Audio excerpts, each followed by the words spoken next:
Muy buenos días. Reciban todas y todas la más cordial bienvenida a este encuentro de integridad académica y propiedad intelectual en Bibliotecas UC, instancia organizada por las áreas de comunicaciones y vinculación con el medio y los comités de docencia y aprendizaje e investigación y publicación académica UC.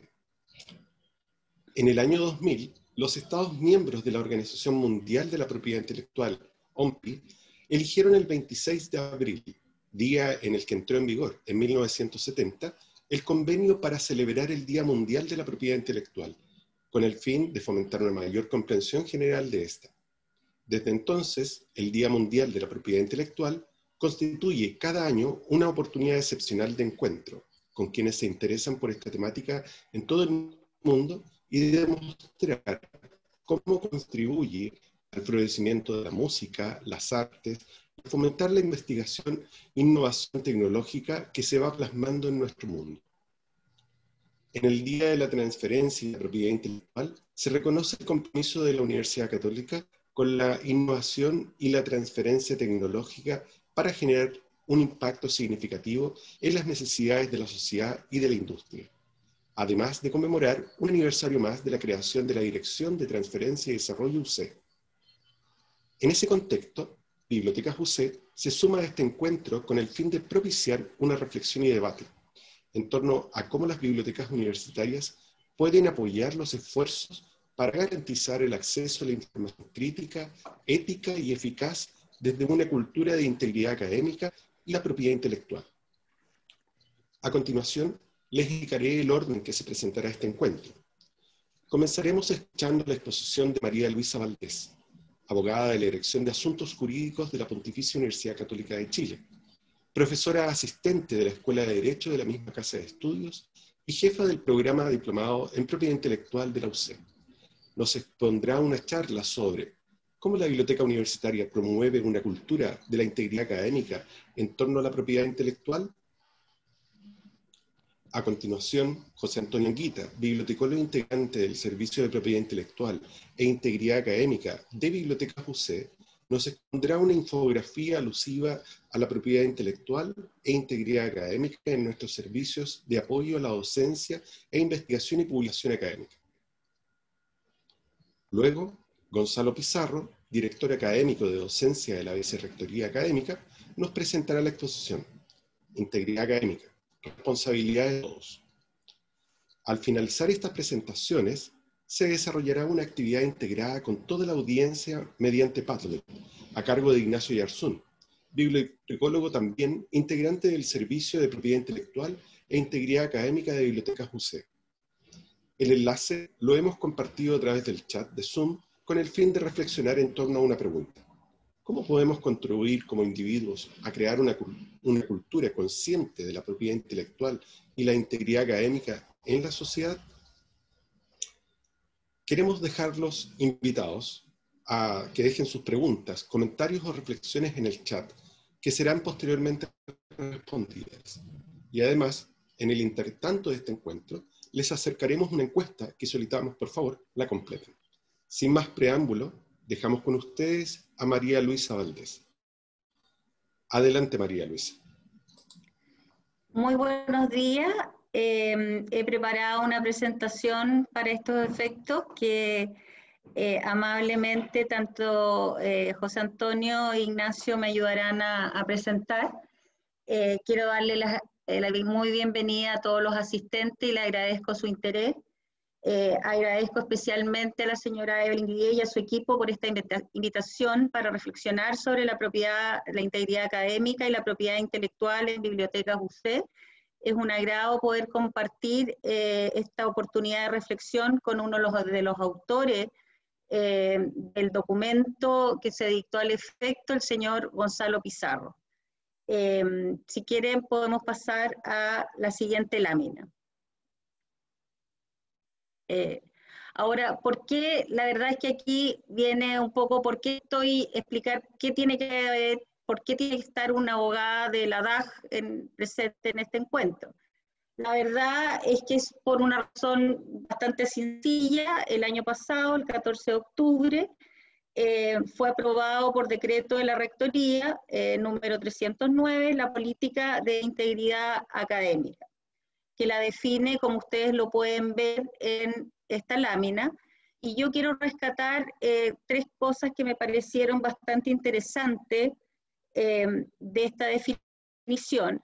Primero que nada, que la integridad académica forma parte de la misión de la universidad y que se nos aplica a todos los miembros de la comunidad académica. Es decir, esto no solamente es un tema de alumnos y de los académicos, se nos aplica a todos los funcionarios y a todos los profesionales que trabajamos dentro de la universidad. Después, que esto promueve un tema de valores y que aparecen ahí destacados, que son los de honestidad, veracidad, confianza, justicia, respeto y responsabilidad, y que los abordaremos más adelante en relación con la propiedad intelectual y específicamente el derecho a autor. Y finalmente el carácter formativo y que se destaca a lo largo de todo el documento respecto de la propiedad intelectual. Básicamente el documento persigue demostrar de que se quiere que los egresados y los miembros de la comunidad de la universidad se caractericen por este respeto a la integridad académica. Así que podríamos pasar a la siguiente lámina. Gracias. Entonces, abordando derechamente lo que va a ser el objeto de esta exposición, es qué relación existe entre la integridad académica y la propiedad intelectual.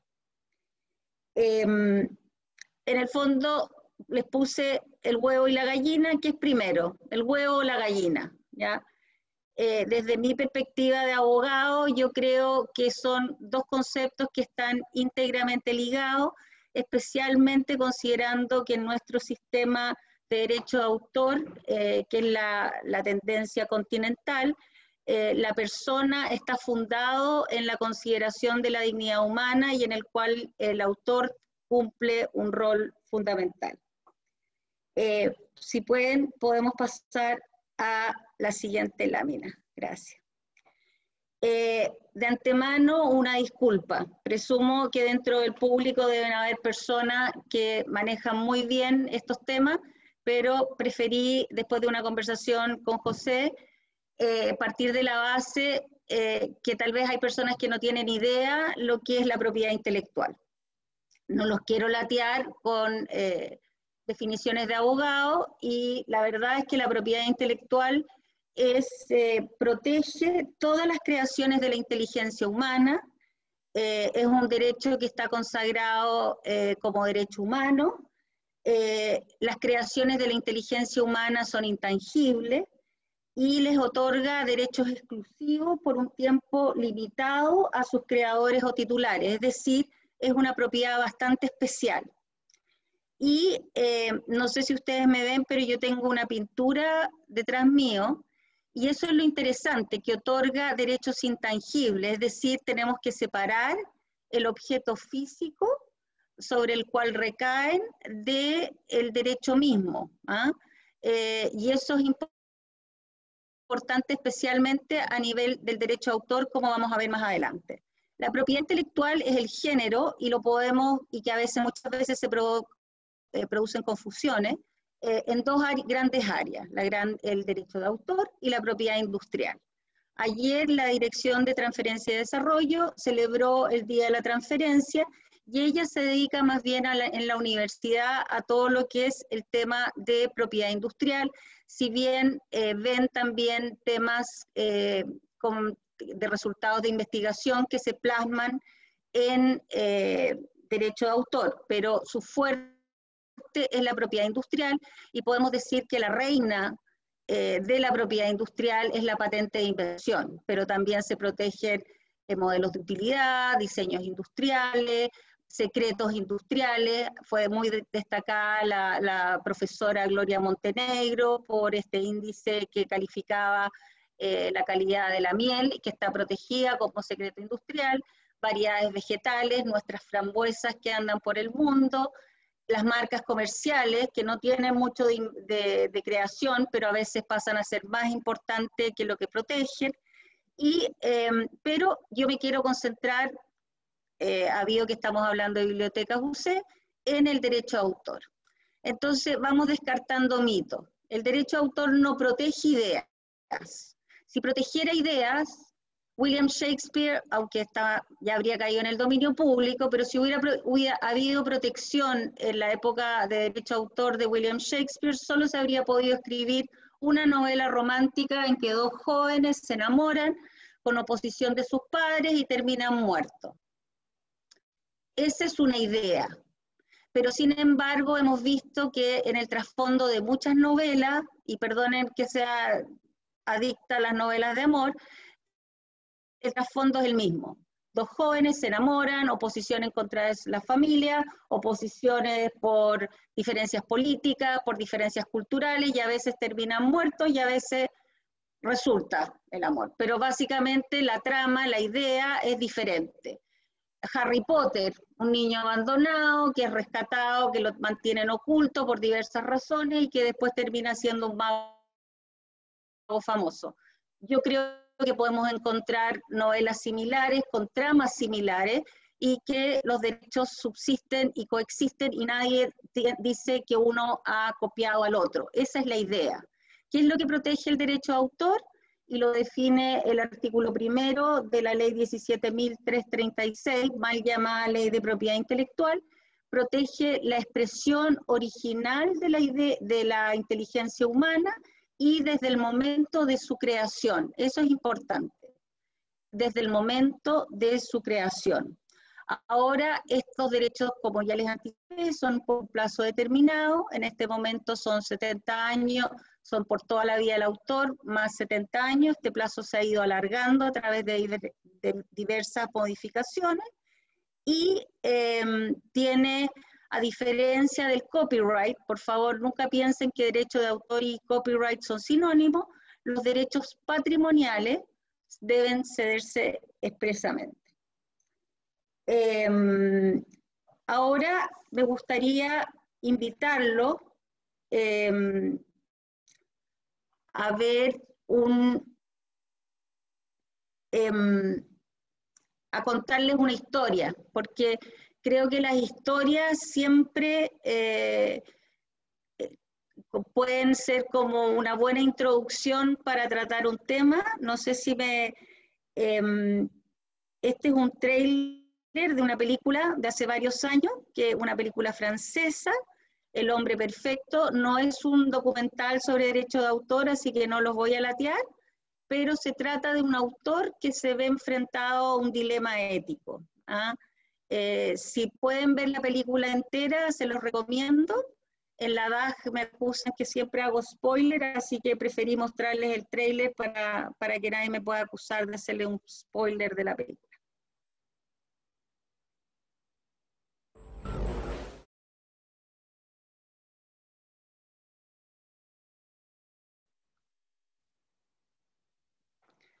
Si podemos pasar a la siguiente lámina, por favor.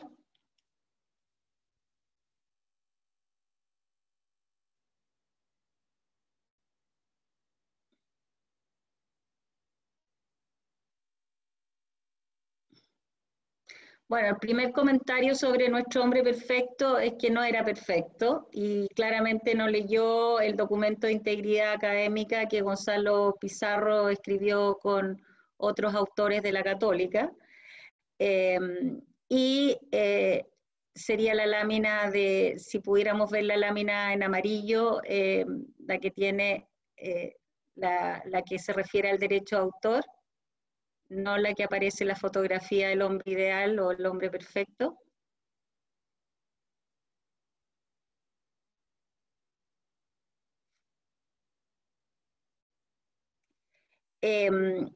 Nuestro personaje acá olvidó, y sobre todo la ironía, es que uno de los promotores del derecho de autor fue Víctor Hugo, así que aún más olvidadizo este protagonista, el señor Mathieu. El derecho de autor tiene una doble dimensión, que es los derechos morales y los derechos patrimoniales. Los derechos morales son intransferibles, los derechos patrimoniales lo son. Los derechos morales más tradicionales y más relevantes son la paternidad y la integridad. Es decir, una persona puede escribir una obra, puede pintar una pintura, la puede vender, y yo por el hecho de haber comprado la pintura que está detrás mío, no puedo llegar y borrar el nombre del autor y ponerle María Luisa Valdés. No, quien pintó esa pintura va a ser el autor para siempre. El hecho que yo compre una pintura no me habilita para cambiarle y hacerme dueño de esa obra. Y la integridad, es decir, técnicamente yo no tendría derecho a quemar la pintura, técnicamente. En cambio, los derechos patrimoniales sí son transferibles y se refieren a la explotación económica de la obra y se traducen en comunicación pública, reproducción, adaptación, ejecución pública y distribución. Ahora, ¿cómo se integran estos valores o estos derechos, el derecho de autor, con los valores que destaca o que quiere hacer representar? Y aquí es donde viene la relación entre el respeto del derecho de autor con la integridad académica. En mi opinión, y esta es una opinión muy personal, ajeno sin reconocer la autoría, es decir, cada vez que no se respetan los derechos de cita, no se está siendo honesto. No voy a ser veraz si no reconozco el aporte de otras personas en los proyectos, es decir, desde el punto de vista de alumnos que trabajan en trabajos de grupo, si no reconocen el verdadero aporte que han tenido sus coparticipantes, no hay una actitud veraz, y desde el punto de vista de académicos, si no reconocen el aporte de los alumnos en sus proyectos, tampoco estarían cumpliendo con este valor. También esto se refiere al derecho de cita, que nuevamente se relaciona con la honestidad. Si juntamos la confianza y la justicia, y entendemos que la confianza en un ambiente universitario implica el poder expresar libremente mis ideas, yo no voy a expresar libremente mis ideas si cuando las empiezo a concretizar, y eso es lo que protege el derecho de autor, tengo la sensación que otras personas las van a hacer pasar a nombre propio, no va a haber una política dentro de la institución en que yo trabaje, en que se encuentren reguladas estas materias con normas internas. Por lo tanto, no se va a generar un ambiente en que haya un intercambio libre de ideas, porque los participantes no van a tener la certeza de obtener su debido reconocimiento. Y aquí vamos con el respeto a la justicia, que es dar a cada uno lo que le corresponde. En cuanto al respeto, y aquí nuevamente reitero, me pongo la tera, que el copyright y el derecho de autor no son lo mismo. El derecho de autor precisamente, y reconoce los derechos morales, porque los derechos morales no están, ahora ha habido algún reconocimiento en el copyright de los derechos morales, el derecho de autor parte del reconocimiento de la persona humana de su actividad creativa, y por lo tanto, cada vez que yo no le doy el reconocimiento al autor en alguna obra, básicamente le estoy faltando el respeto a esa persona, no le estoy dando el reconocimiento y el respeto que merece. Y finalmente, la responsabilidad me recuerda a mí, como miembro de la comunidad UC, de cumplir con los compromisos adquiridos. Y aquí me quiero poner súper abogado y me van a tener que perdonar la deformación profesional, pero la universidad tiene una serie de normas internas que regulan y que se relacionan con propiedad intelectual, las cuales aparecen mencionadas en esta lámina, y me quiero detener especialmente en el reglamento de propiedad intelectual, en el cual reconoce, se refiere al derecho de autor y lo regula expresamente. Este reglamento reconoce que la persona natural habitual es el autor de las obras que genera, pero contempla ciertas situaciones excepcionales en que el miembro de la comunidad UC debe transferirla a la universidad. Y enumera esas situaciones excepcionales. Por ejemplo, cuando es una persona que ha sido contratada especialmente para desarrollar una labor o una prestación determinada que va a generar una determinada obra protegida por derecho de autor. Por ejemplo, yo contrato a una persona para que me escriba el capítulo de un libro. Yo contrato a una persona para que me ayude a desarrollar un test que yo voy a aplicar. O alguien que está full time y está siendo contratado con fondos de la universidad para participar en una investigación académica. Entonces, mi invitación a todos es que tanto de las unidades como de las propias personas que realizan estas labores exista un interés, un cumplimiento a la palabra adquirida y efectivamente se lleve a materializar esta sesión, porque esta sesión no es automática, no es como en el sistema del copyright, que ellos tienen el work for hire. Es decir, yo por el hecho de contratar a una persona, automáticamente lo que esa persona genere es mío. En el derecho de autor, por este respeto a la persona del autor, yo necesito necesariamente obtener una sesión, un documento expreso de esos derechos patrimoniales. Vuelvo a insistir, derechos patrimoniales. Los derechos morales, esa persona siempre va a ser reconocida como autora del capítulo de ese libro en el cual participó. Pero la comercialización va a pertenecer a la universidad. ¿Y por qué es eso? Porque la universidad es una generadora de conocimiento y necesita básicamente poder disponer de esa información, de esa investigación libremente para ponerla a disposición del resto de los miembros de su comunidad. Si podemos pasar a la otra lámina, por favor. Entonces, haciendo un rápido resumen, hay que partir de la base que las obras tienen dueño, estén vivos o no. Por lo tanto, lo primero que yo tengo que pensar es que el uso no es libre y que tengo que pedir permiso. Entonces, esa es la regla general. Si el dueño me autoriza el uso, estoy frente a una licencia en la cual el dueño me va a decir qué derechos me otorga: reproducción, comunicación pública, adaptación, distribución, ejecución pública. El dueño también me puede vender esos derechos, que sería el caso de lo que dispone nuestro reglamento de propiedad intelectual. Y finalmente tenemos ciertas excepciones en las cuales yo no le tengo que pedir autorización al dueño y tampoco tengo que pagarle por esa autorización.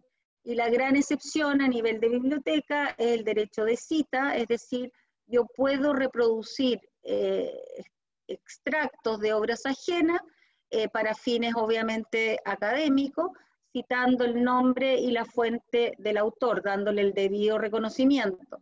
También existen en nuestra ley de propiedad intelectual una serie de excepciones que permiten a bibliotecas reproducir obras ajenas sin pedir permiso y sin pagarle al autor. ¿Podemos pasar a la otra lámina, por favor? Entonces aquí estamos ya en la parte final de esta presentación, es cómo Bibliotecas UC puede contribuir a una integridad académica respetuosa de la propiedad intelectual. Y si pasamos a la otra lámina, por favor. Antes de contestar la pregunta, no pude evitar hacer un poco de turismo bibliográfico o bibliotecario a nivel de Google, y me encontré con varias sorpresas o varias joyitas, podríamos decir. La biblioteca, probablemente esto toda la gente que trabaja en biblioteca lo sabe, así que les pido perdón. La palabra deriva del prefijo biblio, libro, y de teca, armario, es decir, la biblioteca es un armario de libros, y me encantó, perdonen, esta definición de Google, que es un espacio donde se preserva y mantiene un registro cultural del pasado y presente. Y después me encontré con esta biblioteca de Al-Qarayavin, que aún está abierta al público, que existe en Fez, en Marruecos, que fue fundada el año 859 por Fátima el Firaya, que es parte de supuestamente la universidad del mismo nombre, y si bien algunos desconocen que esta mujer habría fundado esta universidad, se dice que ella lo hizo con dineros heredados de su padre y que su hermana habría hecho lo mismo, también con dineros heredados a la muerte de su padre en Andalucía. Y tenemos también el monasterio de Santa Catalina del Monte Sinaí, que es más antiguo, pero que no estaría abierto al público. Y lo interesante de esta biblioteca es que también fue su origen, también es esa iniciativa de una mujer, de Santa Elena, la madre del emperador Constantino I, y teóricamente estaría construida en el lugar donde Dios le habría hablado a Moisés en el episodio de la zarza ardiente. Y si pasamos a la última lámina, para mí, Bibliotecas UC, y perdonen la imagen, pero traté de buscar otras y esta fue la que mejor me lo refleja. No sé si ustedes son aficionados a las películas de Marvel, pero yo sí. Este es el guardián que se preocupa de controlar quienes entran al reino de Asgard, de Thor, y no deja entrar a cualquiera. Entonces, la biblioteca para mí cumple una función formadora y protectora esencial, tanto de la integridad académica y de la propiedad intelectual. En primer lugar, y esto es bien sabido por los alumnos, tiene una sección de aprendizaje con talleres sobre normas de citación, uso ético de la información, derecho de autor. Se pueden hacer consultas directamente a bibliotecólogo. Permanentemente Bibliotecas UC está suscribiendo licencia para incrementar el acceso legítimo a diversas fuentes de información y publicaciones, y también ha suscrito licencia con entidades que cosechan material académico de la universidad para poder ponerlo a puesta a disposición del público o del extranjero, digamos, es decir, darle la relevancia a nuestros académicos que le corresponden. Digitaliza libros adquiridos, que esto se enmarca dentro de las excepciones que nos da la ley de propiedad intelectual, bibliografías mínimas para los profesores. Desarrolla bases de datos con repositorios académicos de producción académica, pero esta información siempre es fidedigna y actualizada, es decir, Bibliotecas UC hace una revisión, es decir, lo que ustedes encuentran en Bibliotecas UC no hay fake news, pueden fiarse de ella. Y el año pasado hubo un comité editorial para un proyecto concreto de ANIT, para ciertas revistas UC, para fijar lineamiento, que eventualmente se ha pensado, es un proyecto, entiendo, espero no estar hablando de más, pero un proyecto que eventualmente tal vez se extienda a otras revistas de la universidad. Y con esto termino, si podemos pasar a la última lámina, y darle gracias al equipo de Bibliotecas UC por todo el trabajo que hacen permanentemente para nuestra comunidad. Muchas gracias. Muchas gracias, María Luisa. Muy interesante su exposición y, debo confesar, notable Heimdall. Los invitamos a dejar sus preguntas, reflexiones y comentarios en el cajón de María Luisa. Tenemos una a través del chat. La quiero ver. Hola, una pregunta. Hola. Ayer me enteré de que una institución en Europa fue multada por ¿Perdón? una institución en Europa. ¿Me escucha bien ahora? Sí, le escucho. Sí, ahora me escucha bien. Perfecto. Sí, voy a subir el Hay volumen. una consulta en el chat ¿Ya? Perfecto. Le espero. ¿Ahora me escucha bien? Muy bien. Sí, perfecto. Sí. Ni un problema, María Luisa. Entonces, la consulta es la siguiente. Ayer me enteré de que una institución en Europa fue multada por publicar en su sitio web una presentación de una conferencia en la que había una fotografía con derecho de autor y no se había mencionado el reconocimiento. El reconocimiento tanto de las imágenes públicas en nuestro sitio web como en aquellas contenidas en los documentos que incluimos. A ver, efectivamente yo tomé 2 imágenes de Google que me advirtieron que podían estar protegidas por derecho de autor y no hice el reconocimiento, así que me declaro infractora. El sistema de derecho de autor es súper restrictivo, a diferencia del sistema de copyright que contempla la gran excepción del fair use. Ahora, disculpándome por mi omisión, el uso de estas imágenes en un contexto tal vez educativo habría sido permitido si yo hubiera identificado, por eso hice referencia a Google en la información de la definición y debía haber hecho lo mismo en relación con las imágenes, probablemente que incluí.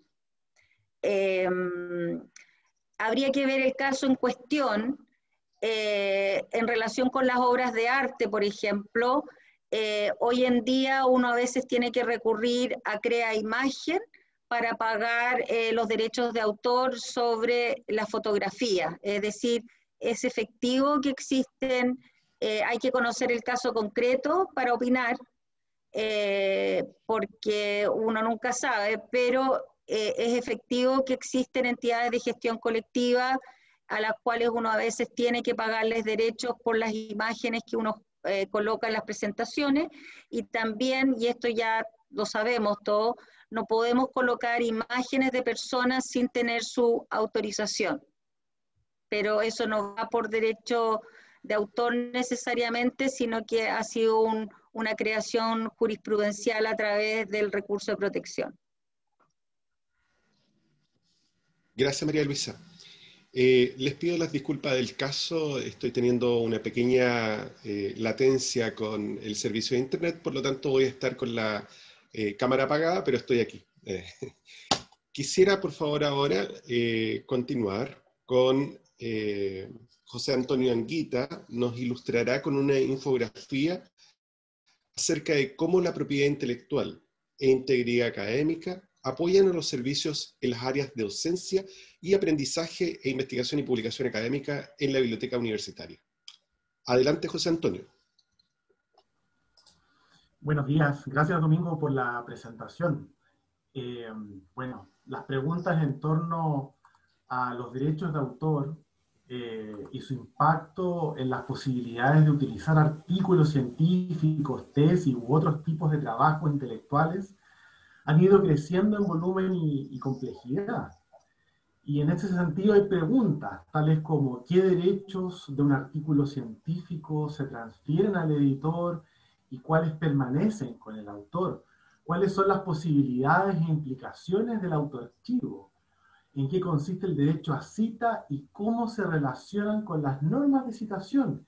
¿O quién ostenta los derechos sobre las tesis de doctorado o magíster? ¿Qué tipos de derechos, si los hay, rigen los datos de investigación? ¿Qué son las licencias Creative Commons? Y en definitiva, ¿cuál poder seleccionar? Las iniciativas de investigación, como pueden ver, están cargadas de este tipo de cuestionamientos en torno a este tipo. Y como indica Fernández Molina en el Journal of Academic Librarianship, hay varios estudios que muestran que ni los académicos ni los estudiantes universitarios poseen los conocimientos adecuados ni están preparados para afrontar estos problemas. Y este vacío tiene un impacto negativo en las actividades académicas. Bueno, y ante este contexto, desde la implementación desde el rediseño organizacional en Bibliotecas UC en el año 2016, se han ido desarrollando una diversidad de consultas para brindar a nuestros usuarios información específica en torno a la propiedad intelectual y el uso ético de la información, desarrollando la especialización en las áreas de docencia y aprendizaje y investigación y publicación académica, con la creación del grupo de estudio y trabajo sobre propiedad intelectual y el uso ético de la información. Voy a continuación mostrarles una pequeña infografía donde se encuentran desarrollados gradualmente los servicios y productos sobre la integridad académica y la propiedad intelectual, y las cuales voy a proceder a explicar.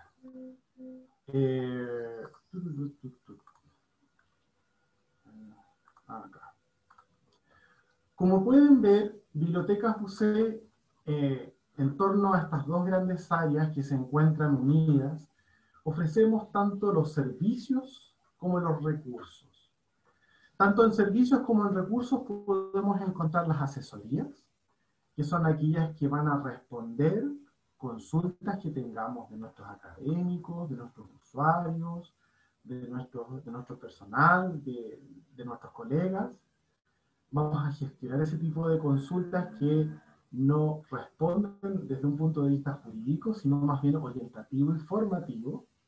Y ante la diversidad de consultas que puedan existir, estas se vincularían a las áreas estratégicas que actualmente nosotros tenemos trabajando par a par. Estoy hablando de la dirección jurídica, por ejemplo, de la dirección de transferencia y de desarrollo. También se encuentra el área de la formación. Nosotros como Bibliotecas UC nos preocupamos de poder ir incentivando y sensibilizar en torno a estos temas.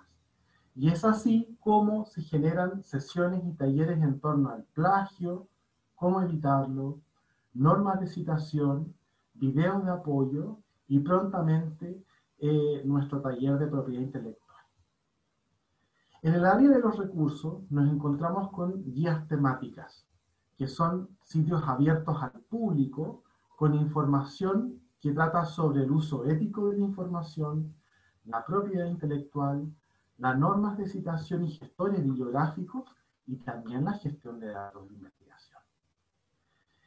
Y como no, también un elemento que lo acaba de destacar María Luisa, que tiene que ver con las excepciones y limitaciones a la ley de propiedad intelectual, tiene que ver con estas excepciones que se encuentran orientadas a las bibliotecas, y en particular Bibliotecas UC, sobre todo en este contexto de pandemia, en donde se hace muy necesaria la difusión de poner a disposición a nuestros estudiantes de bibliografía básica digitalizada, es que gracias a esta ley de propiedad intelectual, los estudiantes pueden acceder a estas bibliografías digitales, ¿no? De modo que ellos puedan ir descubriendo e ir desarrollando todo tipo de tareas académicas que puedan ir.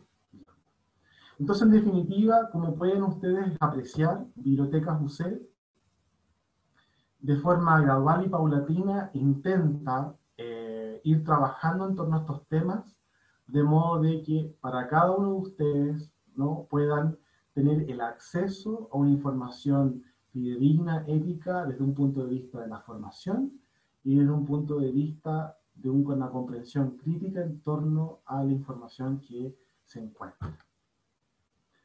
Eso. Muchas gracias. Muchas gracias, José Antonio, por presentarnos esta interesante infografía.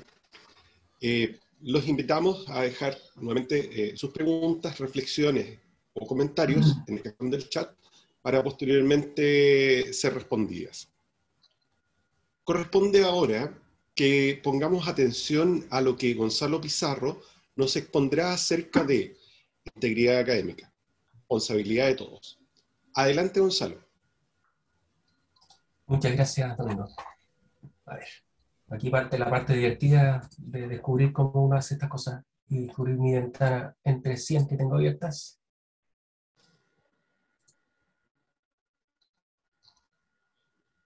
Ya. A ver, lo primero que tengo que hacer es verificar que todos puedan ver la correspondiente, si ustedes me cuentan, por favor. En este minuto está en blanco, Gonzalo, la pantalla. Ahora sí, integridad Ya. académica. Y se ve la que corresponde, ¿no es cierto? No la otra versión.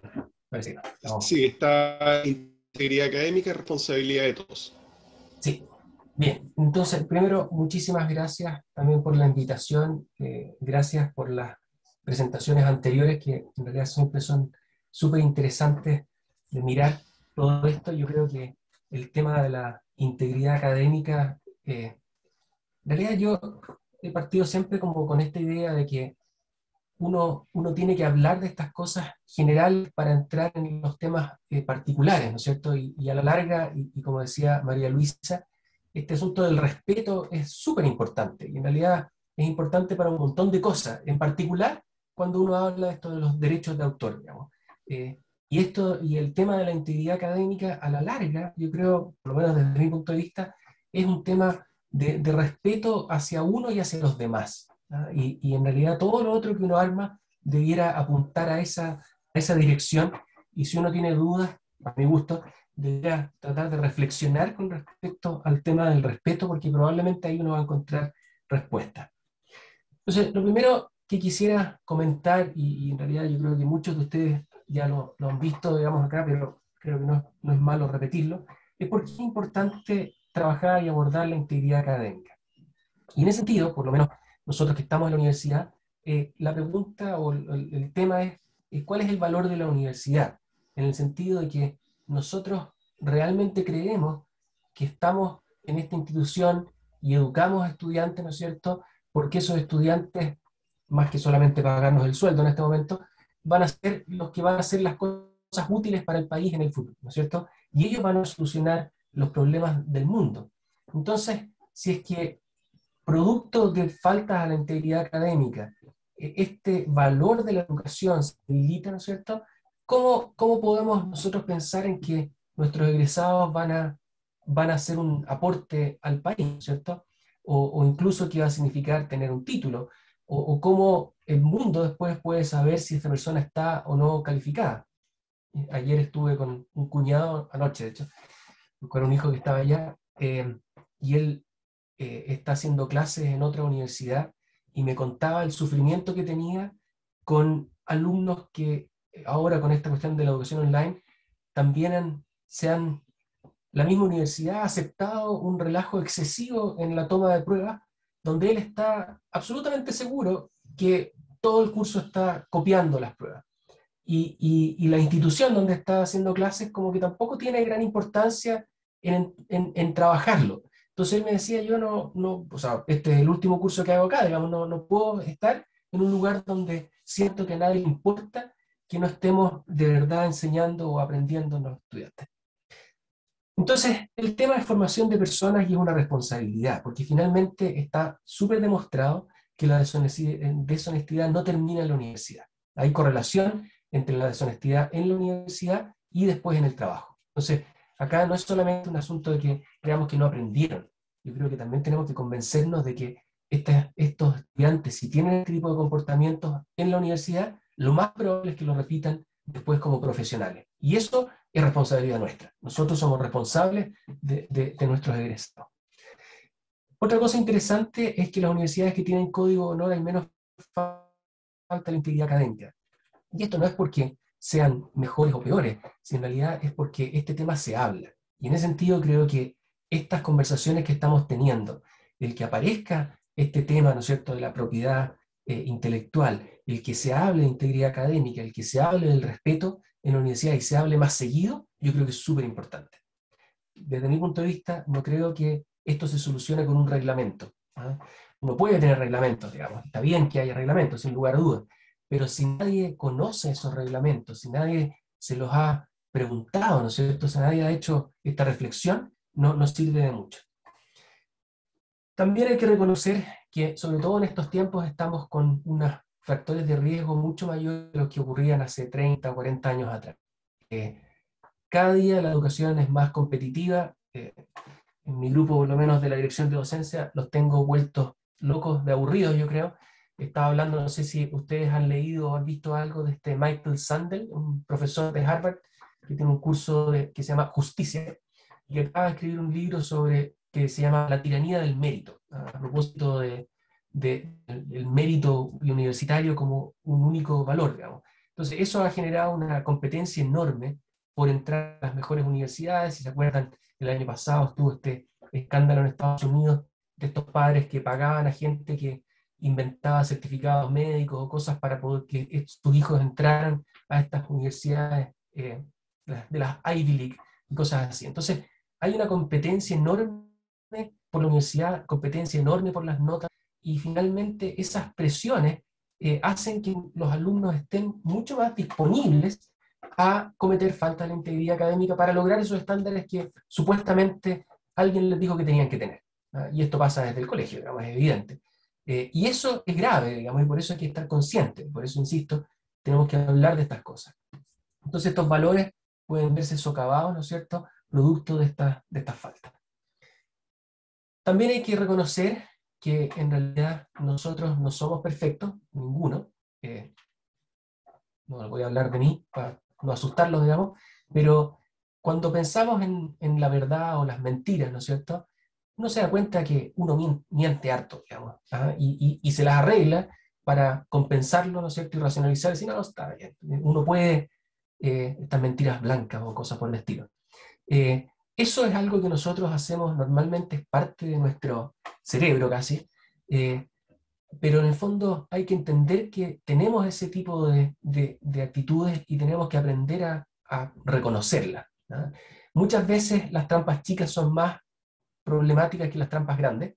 En ese sentido, lo más probable es que tengamos mucha falta de integridad académica pequeñitas, ¿no es cierto? Hay algunas que son espectaculares, pero esas pequeñitas finalmente suman para que esto se haga costumbre, ¿no? Y si se hace costumbre es muy peligroso porque es lo que sigue después. Y en ese sentido el ambiente social importa mucho. Es decir, si tenemos una institución donde esto es un tema, y donde hablamos de estas cosas y donde reflexionamos sobre esto, es más difícil que nuestros estudiantes cometan estas faltas. También nuestros estudiantes están expuestos a cosas como esta. Seguramente ya varios lo han visto, digamos. Pero hay negocios, y en ese sentido tal vez hay... esto está... bueno, la innovación llega a estos extremos, ¿no? Hay gente que es capaz de ofrecer un servicio para hacerle las clases a una persona. Te pago porque hagas mi clase, ¿no? Entonces, yo encuentro claro que esto es como obvio, es horroroso, digamos, pero hay alumnos que hacen esto y hay negocios que viven de esto. Y eso me parece súper preocupante. Ustedes se acuerdan también, que Ignacio me mandó esta foto hace un montón de tiempo, en nuestra biblioteca aparecen letreros como este, de gente que ofrece hacerle tesis a nuestros alumnos, obviamente sin plagio porque son tesis originales, pero no es el trabajo del alumno que se supone que tenía que hacer la tesis. Entonces, nuestros alumnos están expuestos a este tipo de cosas y se pareciera que se están normalizando. Obviamente uno de eso pasa a cosas que no sé si son igual de graves o no, digamos, pero estas copias masivas por WhatsApp son un tema, digamos. Pero después uno se puede mover hacia cosas como un poquito más suaves y me dice, mira, aquí hay un sitio web que se llama Course Hero que dice que hacemos que cada hora de estudio cuente, hay recursos para estudio, ayuda 24/7 para tareas, soluciones de libros y de textos en esta cuestión. Bueno, esto, por lo menos en esta organización ICAI, está considerado como un sitio de copia. O sea, los recursos que están puestos acá son recursos que estudiantes comparten de sus universidades con problemas resueltos, pruebas de otros semestres, incluso libros, ¿ah? Están escaneados, están puestos en este lugar como recurso. Y esta ayuda para las tareas, que sin duda que puede ser súper práctica como tener un tutor, bueno, finalmente lo que termina pasando es que si los alumnos pagan lo suficiente, la gente que está asociada a esta página web les hace las tareas. Entonces es una tarea por encargo. Entonces, una cosa que puede parecer inicialmente para un estudiante que llega a esta página y dice, oh, fantástico, aquí tengo cosas para estudiar, me pueden ayudar, termina siendo una materia de copia. Para llegar un poquito más cerca, esto lo recibí de hecho ayer de mis colegas del Departamento de Ingeniería Hidráulica, nuestros alumnos, los delegados de hecho del departamento y del capítulo de estudiantes de Ingeniería Hidráulica y Ambiental, han aportado, dice, a entregar material de estudio que puede ser utilizado por otras generaciones, ¿no? Créditos y agradecimientos. Y en el fondo lo que han hecho es que tienen una carpeta Drive, que aquí está, con distintos cursos del departamento, con materiales desde, como les digo, libros a tareas, a pruebas anteriores puestas acá, ¿no? Entonces, si uno parte de atrás para adelante en este sentido, uno dice, bueno, en realidad qué paletas, buena onda, juntarlos, eran como estas fotocopiadoras de antes, ¿no es cierto?, que tenían pruebas antiguas y todas las cosas así. Pero bueno, ¿está bien esto? Esa sería la pregunta que uno tendría que hacerse acá. Y por supuesto, y como decía mi papá, la Venus de Milo empezó por las uñas.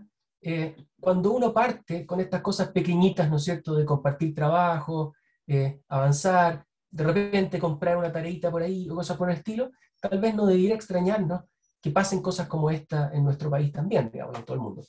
Porque finalmente es parte de la costumbre de vivir, y por eso es que creo que es bueno hablar de esto.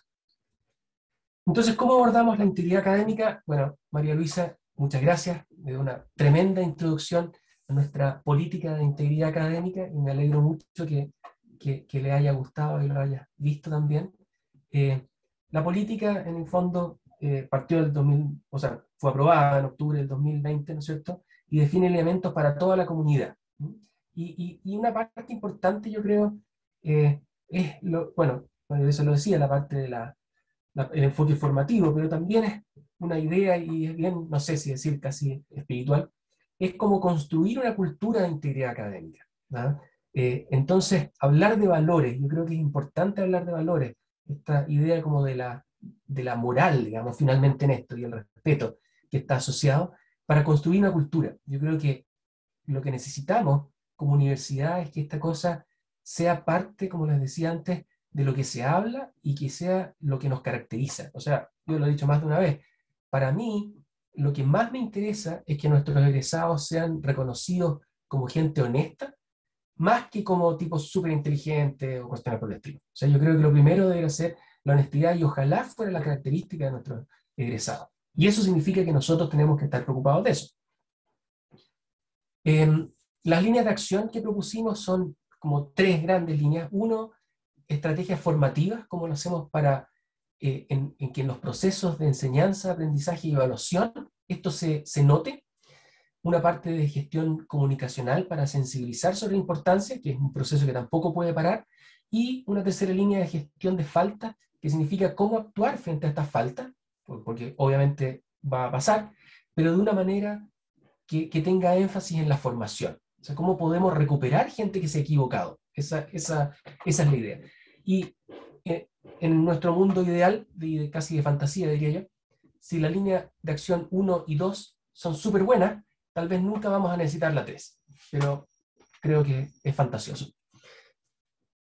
Hay varias acciones comprometidas, bueno, esta idea del enfoque formativo, ¿no es cierto?, para trabajar el tema con estudiantes, el compromiso de la Vicerrectoría para el desarrollo de estrategias y recursos formativos, en eso estamos con el Centro de Desarrollo Docente también, y con ustedes, de hecho, como biblioteca. Queremos dar más estrategias y recursos para la formación en docencia, porque los profesores también son sumamente importantes en cómo se comportan los estudiantes, no solamente para pillarlos cuando copian. Generar protocolos y orientaciones para la gestión de faltas, que es algo que estamos trabajando en este momento, y en ese sentido, por ejemplo, el reportar los casos que haya es súper importante, es parte de lo que tenemos que convencer a los profesores también que hagan. Sobre todo, bueno, no sé si ustedes lo han escuchado, pero a veces, por lo menos en ingeniería, yo escuchaba que había profesores que preferían no denunciar una cuestión así y resolverlo dentro de la clase, porque decían, no, a este pobre gallo lo van a echar de la universidad, como que se imaginan que el proceso va a ser mucho más terrible de lo que realmente es. Entonces, la idea de tener un sistema de gestión de faltas muy conocido por toda la comunidad debiera disminuir esas dudas de los profesores con respecto a qué va a seguir si que ellos reportaran un caso. Redes internas, en el sentido de tener compromiso de profesores, funcionarios, directivos y estudiantes, y por ejemplo, esta actividad claramente apunta en esa dirección. Y también redes nacionales e internacionales, promoviendo congresos, charlas, actividades, porque este es un tema que también está muy desarrollado en otros países, y yo creo que es importante que nosotros aprendamos de ello. Entonces, ¿por qué es importante el trabajo conjunto? ¿No es cierto? Eso es básicamente porque queremos instalar esta cultura de integridad académica y en ese sentido el compromiso de toda la comunidad es tremendamente importante. Yo creo, y lo he dicho otras veces también, que en la universidad todos formamos, o sea, la formación de estudiantes no es un tema solamente de los profesores. Yo creo que toda la gente que trabaja en la universidad y que está en la universidad es parte de la formación de nuestros estudiantes. Y en ese sentido, creo que también es bueno tener esa conversación para darse cuenta de eso. Y yo creo que la biblioteca lo tiene más que claro, digamos, pero yo creo que hay otros lugares de la universidad donde no es tan evidente, no se han dado cuenta la influencia que tienen. Por ejemplo, un técnico de laboratorio es súper importante en la formación de estudiantes, ¿ah? Y va a tener un rol clave. Si ese técnico tiene maneras de hacer las cosas, de procedimientos, que son, por ejemplo, inseguros, los alumnos van a aprender a trabajar de manera insegura. Entonces, todos ayudamos. Y en la integridad académica es exactamente lo mismo. Por ejemplo, falsear datos, volviendo al ejemplo del laboratorio. Después, tener criterios comunes y transmitir esa visión compartida. Yo creo que por eso estas conversaciones también son buenas, para tener esta definición de integridad académica. Fue una definición compartida, no la inventamos nosotros solos. Fueron trabajos de comisiones, con gente de muchos lados, no solamente profesores, de hecho estudiantes también, y llegamos a esa definición que fue compartida y amplia y bien hablada, digamos. Un modelo de formación centrado en el aprendizaje, y en ese sentido nosotros queremos educar en serio, digamos. Trabajar con los conceptos de integridad académica, eso se puede enseñar, y abrir oportunidades para que esto ocurra, una alfabetización académica, y a la larga hacer que estos valores sean parte de nuestra comunidad. ¿Qué podemos hacer al respecto? Bueno, hay muchos ámbitos de acción. Yo creo que hay que transmitir esa importancia del trabajo honesto, la valoración por el trabajo auténtico y original. Yo creo que con los profesores tenemos mucho trabajo que hacer ahí, en la valoración de las notas como única forma de ver si la gente hace las cosas bien. Yo creo que hay que trabajar más el tema de valorar el aprendizaje más que la calificación. Bueno, ustedes lo hacen, la importancia del buen uso de la fuente, ¿no es cierto? Abrir espacios para formación. Yo creo que, bueno, tenemos que trabajar. Hay muchas cosas que hacer y yo creo que todos estamos sumados en esa dirección. Algunas áreas de colaboración, yo creo que hay hartas cosas que están pasando ya. Por ejemplo, participamos en este Centro Internacional para la Integridad Académica. Como institución somos miembros de esta cosa. Yo estoy, de hecho, como miembro del directorio de esta cosa ahora, así como representando un pedazo así de Sudamérica en esta institución. Tenemos y hemos trabajado en conjunto con varias universidades latinoamericanas. De hecho fue idea de ellos, no de nosotros, una revista de integridad académica. Es una revista súper simple, pero que sale 3 o 4 veces al año, y ojalá ustedes de la biblioteca se entusiasmen para participar y escribir alguna cosa aquí. Yo creo que un artículo sobre propiedad intelectual, y en esta visión, desde el respeto que decía María Luisa, que encuentro súper bonito, digamos, ponerlo en esos términos, sería súper interesante que estuviera en esta revista, por ejemplo. Hay un MOOC de integridad académica que desarrollamos, o sea, nosotros colaboramos, pero en realidad fue un trabajo principalmente de la UDEM en México, Universidad de Monterrey, que está disponible para profesores fundamentalmente, pero es súper abierto, así que si ustedes quieren lo pueden también echar un vistazo. Como decía yo, ahí estoy yo soplando una vela, pero la verdad es que estaba hablando sobre cómo promover la integridad académica en los cursos, para profesores, digamos, pequeña introducción a eso, de nuevo, para generar conciencia. Hay un módulo de integridad académica en Canvas de esto en el Commons, ¿ah? Que en el fondo todos los profesores pueden tomar y meter directamente en su curso. Aquí, por ejemplo, creo que sería súper interesante que con bibliotecas pudiéramos desarrollar una pequeña sección sobre el uso correcto de la información. Creo que sería muy bueno, y como les digo, una cosa que está en Canvas. Entonces, lo que estamos haciendo es promover que los profesores lo pongan, y lo que significa es que los alumnos van a tener disponible este pequeño módulo de integridad académica para enterarse de esas cosas. Entre paréntesis, creo que los profesores se beneficiarían mucho de saber del uso correcto de la información también. Así que si lo toman y lo ven, los profesores también van a aprender, y probablemente con links hacia cosas que ustedes tienen en la biblioteca, etc. También tenemos un curso de integridad académica para novatos y novatas. Esto es una cosa completamente online, pero en el fondo es para entrando a la universidad. Bueno, ahora va a ser en mayo, de hecho este módulo porque es parte de esta ruta novata. La idea es que todos tengan claro qué significa la integridad académica, ¿ah? Para que no haya dudas con respecto a esto y empezar a introducir el tema desde entrando a la universidad. También desarrollamos, junto con el CARA, unas pequeñas recomendaciones para estudiantes. Esto nació también con mucho interés el año pasado, a propósito de todos los cursos online y todo, pero básicamente son recomendaciones súper simples, pero son recomendaciones para estudiantes de cómo hacer un trabajo que no necesite, en el fondo no haya la tentación de usar métodos deshonestos. Entonces, trabaja en la universidad, organízate, maneja tu manera de aprender, maneja la ansiedad y comunícate. Esas eran como las grandes recomendaciones. Y yo tengo una pregunta a propósito de lo que les mostraba antes. ¿Cómo también podemos cuidar la propiedad intelectual de la UC? En el sentido, por ejemplo, esto lo encontré en la Universidad de Waterloo, decían, esto les hacen firmar a en las pruebas, todas las pruebas. Y, por ejemplo, tiene una cosa bien explícita a propósito de eso, que esta prueba está protegida por, hay copyright, no derecho de autor, y la reproducción o diseminación de este documento, etcétera, no está prohibida a menos que haya una autorización. Así, esto, por ejemplo, sería una manera de prevenir este drive que les mostré hace un momento. Entonces, yo creo que sería bueno también darle una vuelta, porque tal vez no es derecho de autor o copyright exactamente, no estoy seguro, de hecho, por eso es una pregunta todavía. Pero creo que también debiéramos ayudar a los profesores a que ellos entiendan cuál es un uso no adecuado de la información que ellos producen, como por ejemplo las pruebas que se hacen dentro de la universidad, dentro de un curso.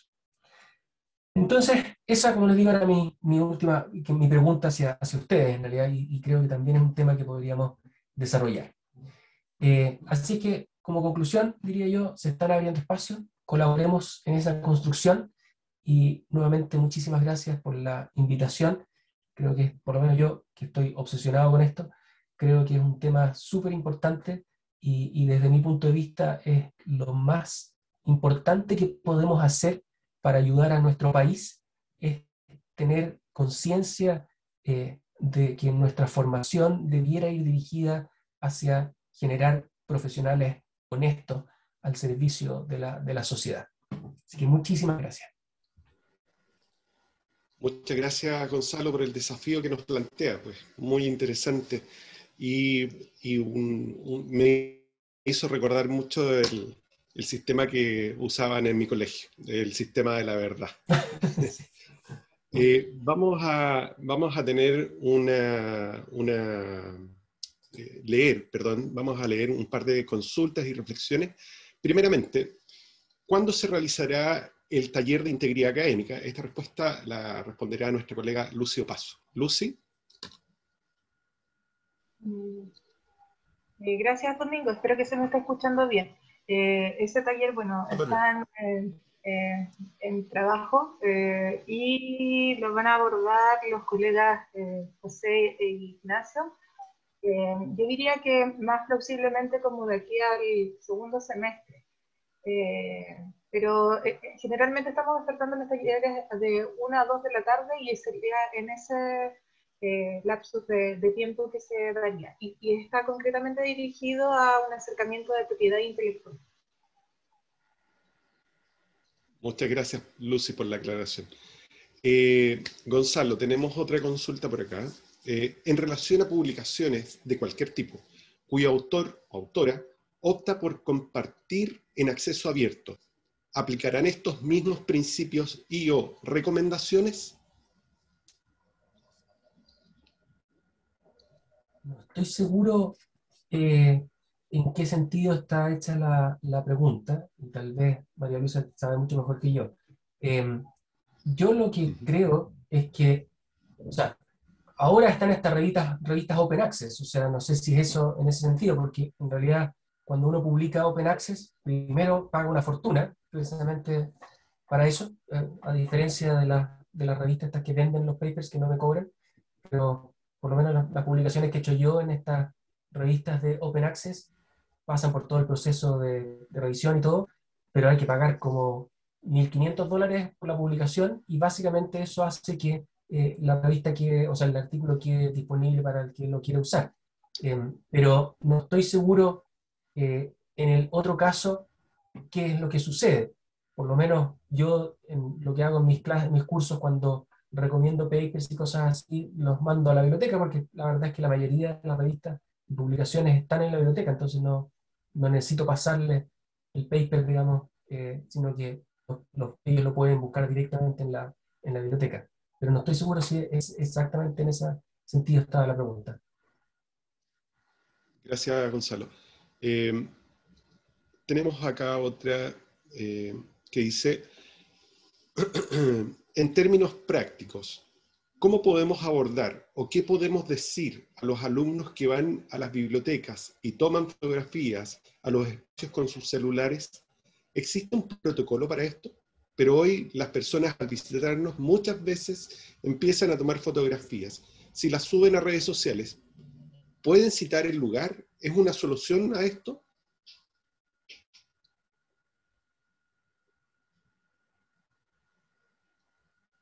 Personalmente no tengo idea. Pero, ¿qué tipo de fotografía? Porque a los alumnos les encanta tomarse selfie, entonces es como complicado decirle, oye, no te puedes tomar una selfie. Entonces, claramente es un mundo bien complejo, porque parece que les gusta tomarse selfies con sus amigos y ponerla, entonces ahí ya entramos en otro tema. Cuando yo hablo del derecho a la imagen, me refiero al uso de la imagen con una finalidad más bien de carácter comercial, es decir, las imágenes que uno coloca en proyectos, autorizaciones de uso de imagen, por ejemplo, si la universidad está desarrollando, mi punto de vista es como abogado de asuntos jurídicos, entonces de la universidad, entonces estamos velando por los intereses de la universidad. Si una facultad va a hacer un proyecto publicitario y va a tomar imágenes de alumnos, va a entrevistar alumnos para hacer un programa, nosotros tenemos que velar que los alumnos hayan autorizado que sus imágenes estén, que ellos estén dispuestos a que sus imágenes aparezcan en ese proyecto, pero es distinto el caso del alumno que entra a biblioteca y se toma un selfie, es otra cosa. No entiendo muy bien a qué apunta la pregunta, porque esa foto él la va a subir tal vez a su Instagram, y eso no es un uso comercial. Redes sociales, en el fondo. Es una red social. Sí. Y las redes sociales están un poco descontroladas en mi punto de vista, digamos. Disculpen, un comentario. Hace algunos años, estando yo más cercana a la atención del público, más de una vez me tocó que alumnos se ponían a tomar fotos al edificio, parte interior del edificio, o algunos que estaban haciendo un trabajo donde hacían entrevistas dentro de las bibliotecas. Yo recuerdo que en ese momento, y creo que aún debe estar vigente, ellos no podían hacerlo y que tenían que dirigirse a dirección y solicitar un permiso para hacer esto, para usar las imágenes de biblioteca, porque en rigor no se estaban tomando una selfie. Entonces yo no sé si eso existirá aún, pero hace un tiempo atrás sí existía, que tenían que pedir a dirección permiso y creo que dirección tenía que escalar más arriba para autorizarlo. No sé si estará vigente aún. Me disculpan, Amelia Muñoz, hice esa pregunta y lo puse en términos prácticos, porque hoy día sí existe un protocolo en la universidad y uno cada vez que un académico va y requieren a veces para generar algún material, existe este reglamento, un protocolo y todos lo sabemos, pero en la práctica, ante la irrupción de novatos, principalmente ese segmento va más allá de la selfie. Entonces cuando uno los recibe, ellos alucinan, y pasó mucho también en el Día del Patrimonio, que empiezan a tomar fotografías a los espacios. Entonces, en términos prácticos, yo sé que ahí se produce como una especie de laguna, y por supuesto, cómo nosotros ahí podríamos como ayudarlos, porque el sentido del tour que uno está entregando en ese minuto es otro. Entonces uno podría ahí decirles, las fotografías las pueden tomar, las suben a las redes sociales, y podría de alguna manera protegerse eso haciendo mención a la Universidad Católica o a Bibliotecas UC. A eso apuntaba mi pregunta. Muchas gracias, no quise ser... Gracias, Amelia, por la... No, pero existe en todo caso una excepción de que uno puede fotografiar los monumentos públicos y las obras de arquitectura. Existe una excepción legal. No sé, la estaba buscando acá para... o sea, uno puede... El pobre monumento, perdonen que lo cite, pero nuestro pobre general Baquedano podía ser siempre... quería ver los términos de la autorización, pero si eso se aplica a los interiores de los edificios, eso ya es otra cosa, pero la fachada de los edificios, los monumentos, uno los puede de todas maneras fotografiar. Eso es una excepción está dentro de las excepciones que no requieren solicitar autorización, pero tal vez el movimiento interno de la biblioteca, eso es otra cosa. Perfecto, muchas gracias. Es una ayuda, muchas gracias. Gracias, María Luisa. Tenemos una consulta más, tal vez para ambos, en realidad. Ya me doy cuenta de que los dos participaron en la respuesta anterior. Dice, hola, creo que los derechos patrimoniales y morales son más o menos claros y no generan mayor controversia en su reconocimiento. Sin embargo, uno de los problemas mayores, a mi modo de ver, es el acceso y distribución del conocimiento, que es limitado principalmente por cuestiones económicas. Editar revistas y gestionar bases de datos. La pregunta dice, ¿cómo debemos enfrentar el tema de compartir la producción propia? Por ejemplo, un profesor que comparte un artículo publicado en una revista con copyright, o un alumno que accede a artículos por Sci-Hub, porque no tiene dinero para comprarlos, pero no tiene ningún problema en citar adecuadamente.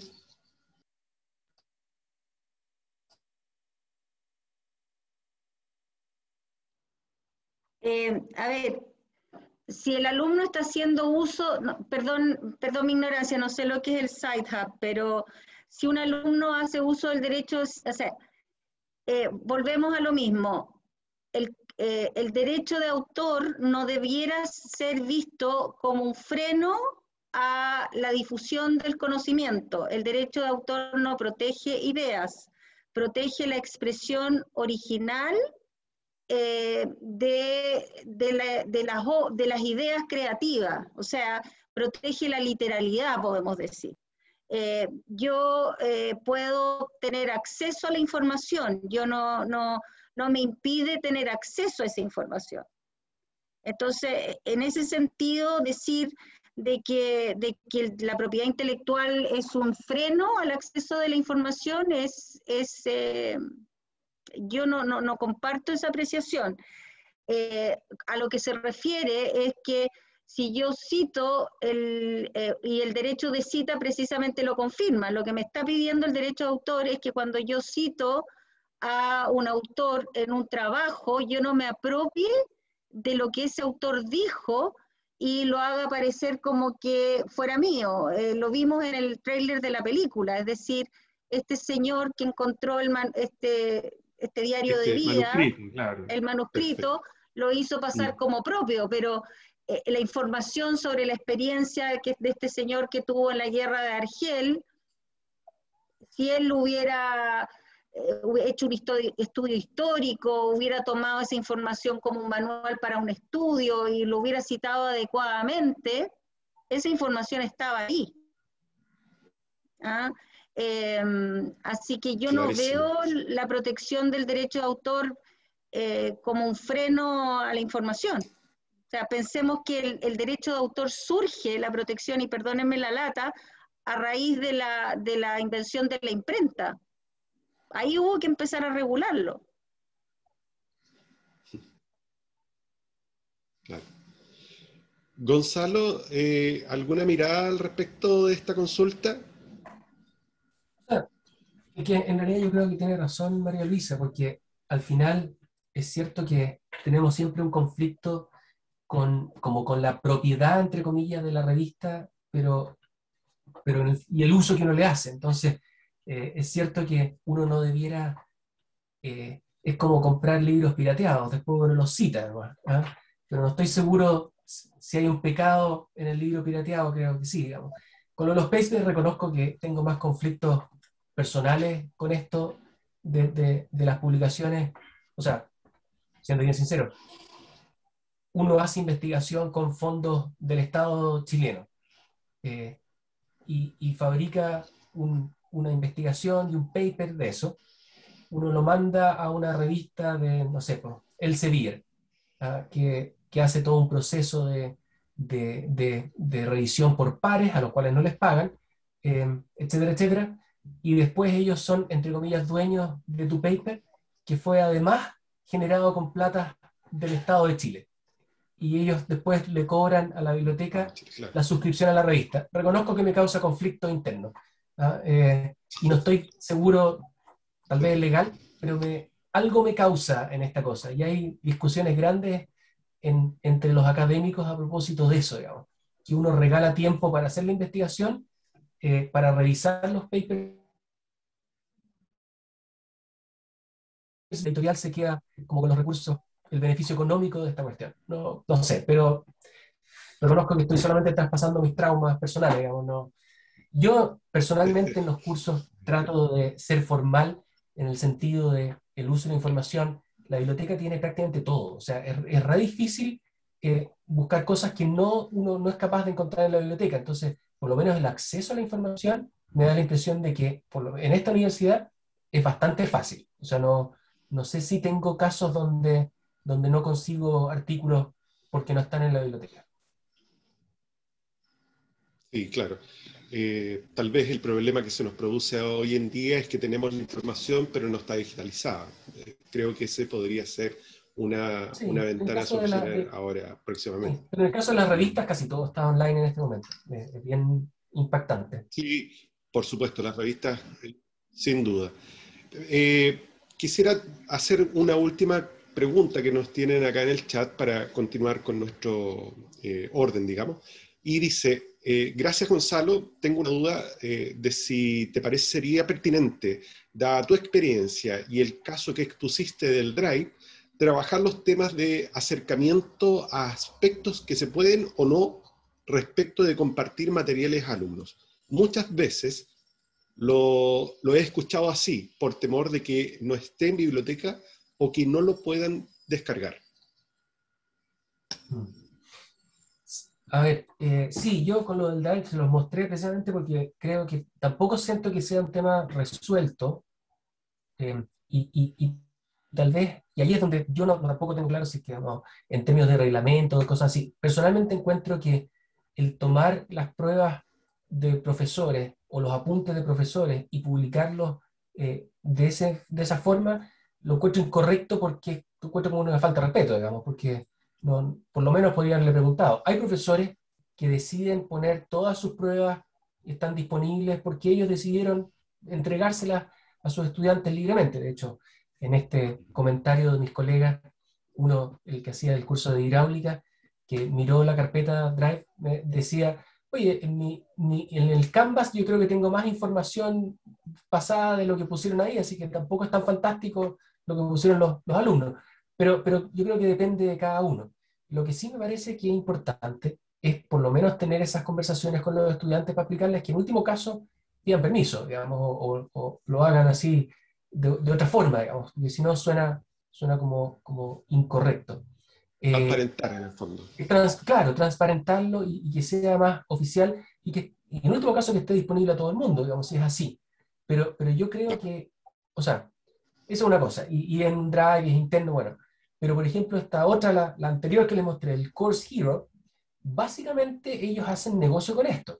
Entonces creo que eso es aún, por lo menos lo escuché en una conferencia en Estados Unidos, ahí sí la universidad estaba preocupada, porque decían, oiga, este material es un material que generó la universidad finalmente.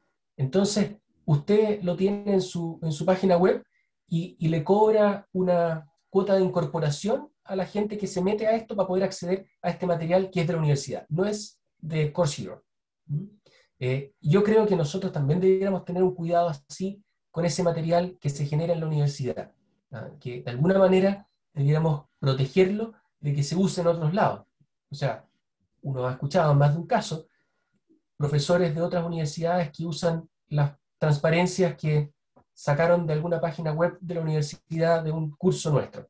Yo creo que eso también debería haber algún cuidado, deberíamos ver cómo por lo menos hacer saber que nos molesta en último caso, ¿no?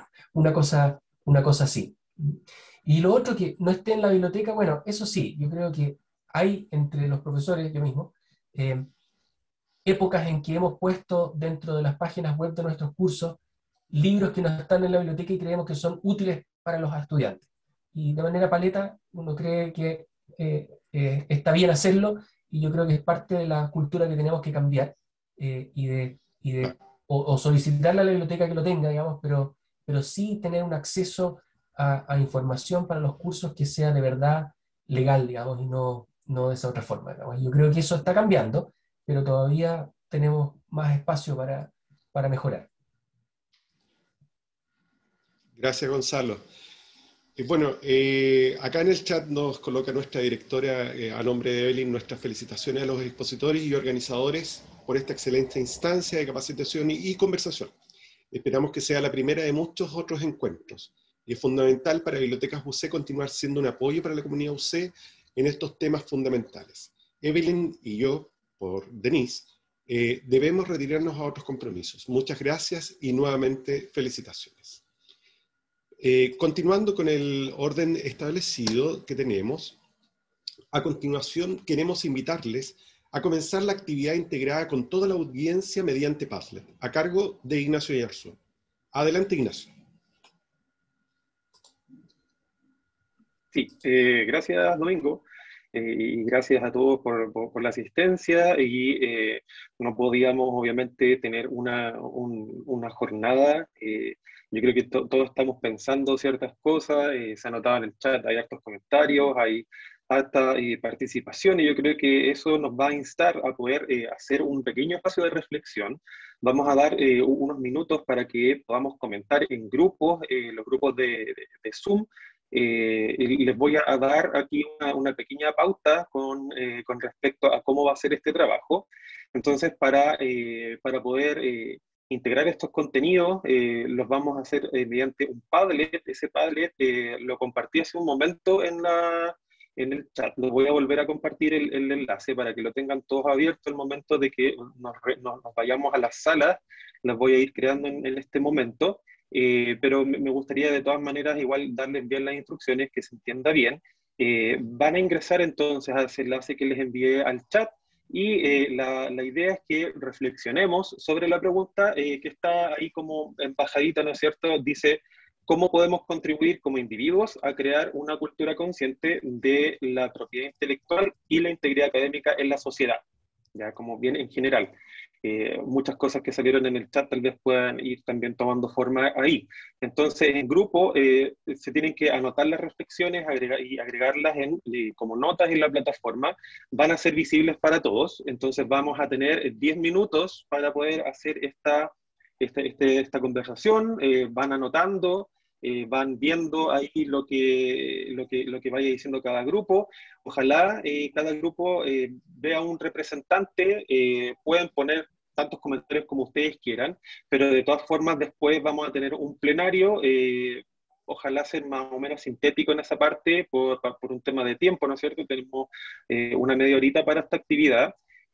Así que, miren, les voy a compartir acá en la pantalla cómo se vería el Padlet. No sé si están viendo acá, parece que puse foto acá. Ahora sí, están viendo, esto es lo que deberían ustedes ver como Padlet. Sí, se está viendo. Perfecto, gracias, Domingo. Ustedes ingresan acá y en su grupo, la conversación que se genere, alguien a lo mejor toma acta, y aquí donde estoy marcando, donde se está poniendo ahí como grande el cursor, acá hay un signo más. y ahí ustedes pueden ir poniendo, si quieren le ponen un título, o si no, y aquí pueden ir poniendo los comentarios. Todos esos comentarios luego todos van a ver lo que están haciendo todos, así que va a ser bien interesante en ese sentido, y luego vamos a tener un espacio de plenario, ahí yo creo que voy a ir yo uniendo ciertos puntos, y de todas formas todos quedan invitados, los representantes sobre todo de cada grupo, a que puedan a lo mejor reforzar ciertas ideas, y vamos a ir construyendo una reflexión en conjunto, ojalá que sea un espacio interesante. Así que voy a ir a crear los grupos, y va a ser al azar, ¿verdad?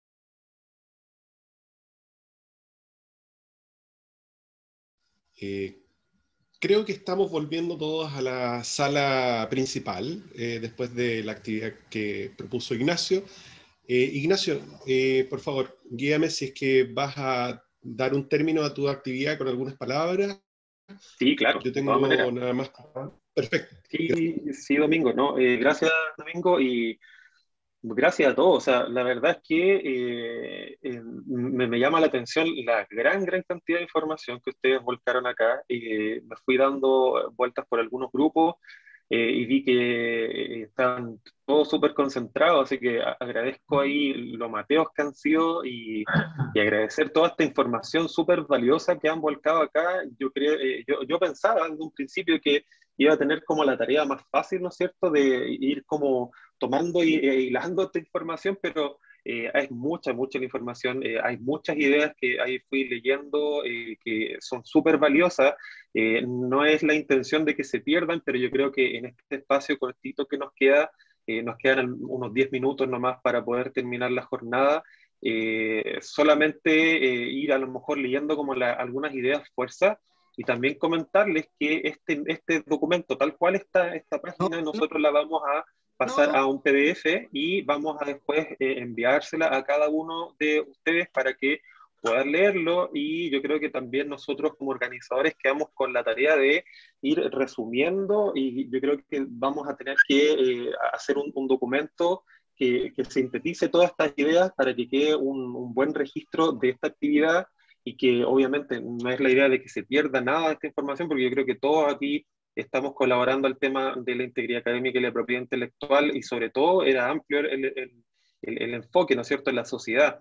Y sin perder ahí más tiempo, tengo unos 3 minutos nomás para poder unir estas ideas. Eh, por ejemplo, sale el uso ético de la información, hay que reconocer los derechos de autor, por ejemplo, desde los talleres que imparte la biblioteca. Por otro lado, ahí también se hace hincapié en la capacitación que sea parte de cada uno, ¿verdad?, de cada uno de nosotros. Por otro lado, tenemos que hay que reconocer las autorías, integrar el respeto como valor fundamental, súper importante. Yo creo que este tema, como decía un poco Gonzalo, espiritual, filosófico, si bien es un poquitito difícil de abordar en cierta forma porque son temas valóricos, es algo fundamental, ¿no es cierto?, que tiene que ver con la integridad académica y la propiedad intelectual. ¿Qué más hay por acá? Veamos. Parte de las personas y de la casa, de la familia. Cuando no hay bases, mal podemos seguir en nuestro camino. Eso es súper importante, eso también lo reflexionaba hace un tiempo el rector Ignacio Sánchez, ¿no es cierto?, decía que la cultura de la piratería parte desde la cuna, ¿no es cierto?, cuando le hacemos los trabajos, por ejemplo, como papás a los hijos, desde ahí como que estamos inculcando ciertos valores, así que eso es súper importante también.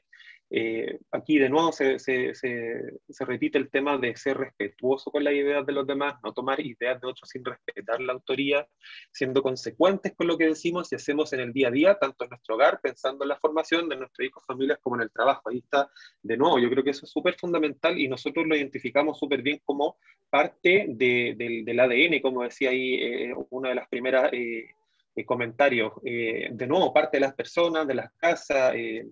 El plagio no solo de lo académico, sino que también otros ámbitos de la vida. Yo creo que esto es fundamental y se va repitiendo en cada uno de los grupos, es parte de lo que nosotros nos forma, ¿no es cierto? La formación obviamente es muy difícil tomar la formación como parte de lo que uno le va a transmitir a estos chicos que son realmente el quinto medio, ¿no es cierto? Cuando ingresan a la universidad ya a lo mejor tienen como sus criterios más o menos formados, pero igual nosotros como parte de la sociedad súper importante como Universidad Católica, tal vez podemos hacer más con respecto a la formación de personas, más que como estudiante. Ahí hay que tal vez valorarlo y tal vez hay que darle una vuelta en ese sentido. Obviamente uno de esos pasos fue la política de integridad académica, ¿no es cierto? Y lo que ustedes han podido observar durante este encuentro, que nosotros podemos colaborar desde bibliotecas. Valores éticos, al tenerlo intrínsecamente, pueden ser replicados por otras áreas profesionales. Por otro lado, ideas de los demás se deben citar, también comentan. Malas prácticas cotidianas, la música, video y película, correcta citación y uso. Ahí hay harta información que yo creo que todos hemos ido construyendo en esta actividad. Hubiese sido tal vez más interesante que hubiese sido un poco más larga, y por lo mismo yo creo que aquí quiero ser súper también enfático un par de minutos si alguien quisiera agregar algo, porque ya estamos casi finalizando la sesión. Me doy la palabra tal vez para un comentario final que alguien quisiera ahí dejarnos.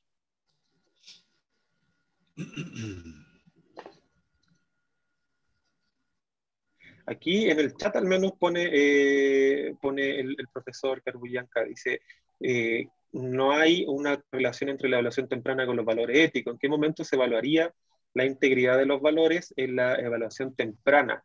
En ese sentido, profesor, no sé si le gustaría tal vez abrir el micrófono y comentar más al respecto, porque me parece súper interesante lo que usted plantea.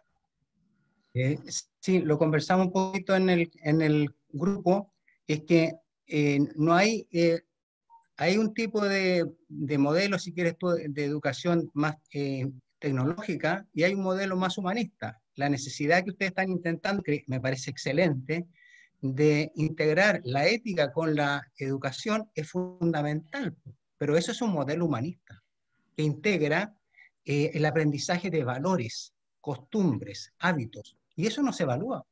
Más aún en los grupos que son masivos, como los que conversamos con otro profesor, es imposible. Entonces, creo que una buena iniciativa sería integrar en la evaluación cómo evaluar el progreso en la integración o en la adquisición de valores como las que se están buscando aquí en este grupo.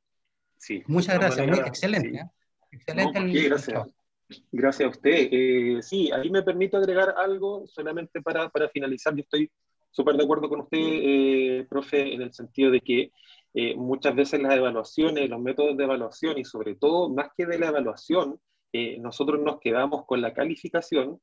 La calificación crea competencia y crea tal vez hábitos que no son los que uno esperaría en un ambiente académico, y por eso mismo yo creo que los métodos de evaluación, y al menos de nuestra experiencia o mi experiencia personalmente como bibliotecario, no tengo la oportunidad tanto de participar como profesores, ¿no es cierto?, en este método de evaluación. Es súper complicado porque como uno, y sobre todo en la realidad que tenemos hoy en día, vamos a estar midiendo, por ejemplo, de que algún alumno de un grupo no esté participando, pero igual está siendo calificado con la misma nota de otros alumnos que hicieron todo el trabajo, etcétera. Hay montones de cosas y aristas ahí que hay que ir puliendo, y yo creo que estamos todos más o menos llamados, tanto nosotros como profesionales, los administrativos, docentes, a contribuir a este tema cultural, y es un tema que yo creo que puede llevar años, pero que se puede lograr. Ya, voy a dejar de compartir porque ahora sí nos estamos quedando súper cortos en el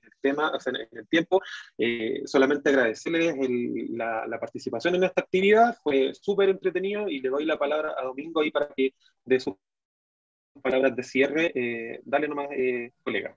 Gracias, Ignacio. Bueno, al cierre, como tú bien dices, quisiera en nombre de todos quienes nos involucramos en llevar adelante este encuentro de integridad académica y propiedad intelectual en Bibliotecas UC, la participación de todas y todos, y pedimos las disculpas a quienes tuvieron algún inconveniente por ingresar a la sesión de hoy. También agradecer especialmente a los expositores por sus conocimientos y generosidad al compartirlos hoy: María Elvisa Valdés, Gonzalo Pizarro, José Antonio Anguita e Ignacio Yerso. Muchas gracias.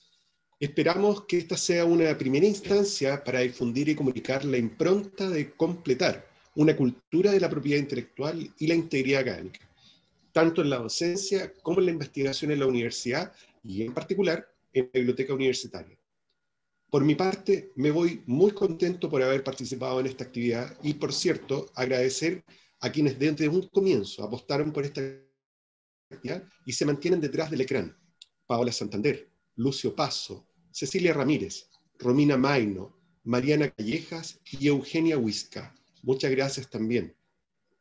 Les recuerdo que pueden ver nuevamente este encuentro en nuestro canal de YouTube a partir de la próxima semana o la subsiguiente. También comenzaremos a enviar a todos los participantes esta grabación y así también los resultados de la actividad mediante Padlet en formato PDF para que puedan repasar lo expuesto y conversado en la sesión. Y también, por cierto, compartirlo con aquellos a quienes crean importante difundir. Agradecemos finalmente también el que hayan contestado la encuesta y esperamos que hayan disfrutado de esta actividad. Les deseamos un excelente fin de semana. Buenos días.